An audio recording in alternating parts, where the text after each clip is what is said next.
Welcome to Kashmir. আমরা যে বাগানে এসেছি আপেল কিনবো বলে আমরা গাছ থেকে পেরে পেটি সাজিয়ে নেব, সেই মালের ফটোটা দেখুন। আমাদের যাত্রীদেরকে জানাচ্ছি, দেখুন মালটা দেখুন, কত বড় বড় মাল। একটা মাল ধরো 200 গ্রাম হবে, ঠিক আছে। দেখো এরকম মাল আমরা গাছ থেকে পেরে নেব, একদম পরিষ্কার মাল।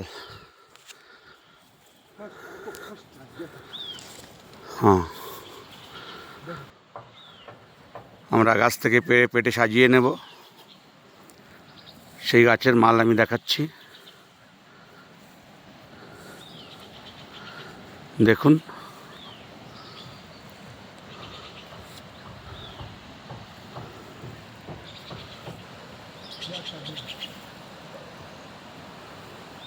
ये पेट आपको कम से कम 1600-1700 मिलेगा। वो है ये मीठा होता है। थोड़ा तोड़ के खा के देखो।